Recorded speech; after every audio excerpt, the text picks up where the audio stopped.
یہ کہانی ایک ایسے دور کی ہے جب دنیا ایک تاریک دور سے گزر رہی تھی، جب انسانیت کی سب سے بڑی آزمائش تھی۔ جرمنی کی فضاؤں میں خوف کا سایہ تھا اور ہر روز نازیوں کے ظلم کی نئی کہانیاں سنائی دیتی تھیں۔ اینجل، ایک نوجوان یہودی لڑکا، اپنے والدین اور دوستوں کے ساتھ جرمنی کی سب سے مشہور بیکری میں کام کرتا تھا۔ وہ محنتی تھا، خوش تھا اور اپنی زندگی کے ہر لمحے سے محبت کرتا تھا۔ لیکن یہ خوشی بہت جلد چھن گئی جب ایک دن وہ اپنے خاندان کے ساتھ ایک خون آلود ٹرین میں سوار ہو گیا جو انہیں موت کے راستے پر لے جا رہی تھی۔ ٹرین کے دروازے بند ہو چکے تھے اور وہ ایک بے رحم سفر کی طرف روانہ تھے۔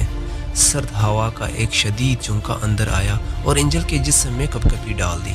ہر طرف برف کی تہیں جم چکی تھی اور باہر کا منظر ایسا تھا جسے پوری دنیا سو گئی ہو۔ اینجل کے ساتھ سینکڑوں لوگ بھی تھے جو سخت سردی میں بلبلاتے ہوئے خوف کے سائے میں اپنی تقدیر کا انتظار کر رہے تھے۔ سفر کا ہر لمحہ اذیت سے بھرا تھا۔ نازی افسران کے چہرے پر وحشت تھی اور وہ ہر کسی کو خاموش رہنے کی دھمکی دے رہے تھے۔ لیکن اس وقت ایک بوڑھا شخص اینجل کے قریب آیا۔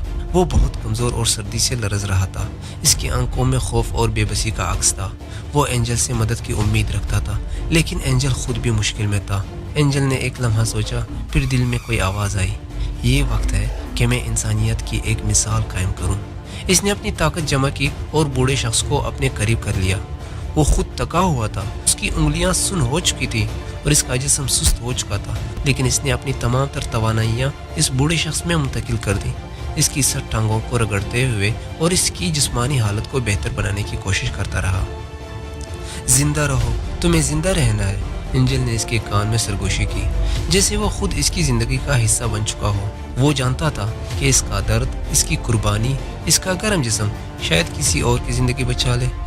گھنٹے گزرتے گئے اور رات کی سیاہی اور بھی گہری ہوتی چلی گئی۔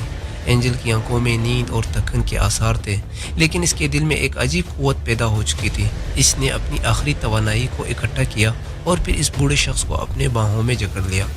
آخر کار صبح کا اجالا ہوا، سورج کی کرنیں برف پر چمک رہی تھی اور رات کی ٹھنڈک کی موت کا منظر واضح ہو چکا تھا۔ اینجل نے چاروں طرف دیکھا اور اس کا دل دہل گیا۔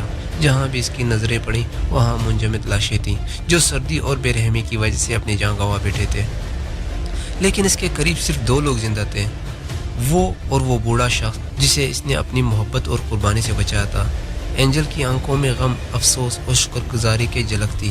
وہ جانتا تھا کہ اس کا سب سے بڑا مقصد کسی اور کی زندگی بچانا تھا، اور آج اس نے اپنی قربانی کی قیمت پر کسی اور کی زندگی بچا لی۔ یہ زندگی کی سب سے بڑی حقیقت ہے، اینجل نے دل میں سوچا۔ جب آپ کسی اور کا دل گرماتے ہیں تو آپ اپنے اندر بھی گرمائش محسوس کرتے ہیں۔ یہ کہانی ہمیں سکھاتی ہے کہ کسی کی مدد کرنا اور دل سے محبت کرنا نہ صرف دوسروں کی زندگی بدل سکتا ہے، بلکہ آپ کی اپنی زندگی کو بھی نیا مقصد دے سکتا ہے۔ جب آپ دوسروں کی ہمت بڑھاتے ہیں تو آپ اپنی ہمت کو بھی جلا بخشتے ہیں۔ یہ انسانیت کا سب سے بڑا راز ہے۔ زندگی کا راز صرف ایک چیز ہے اور وہ ہے محبت اور قربانی۔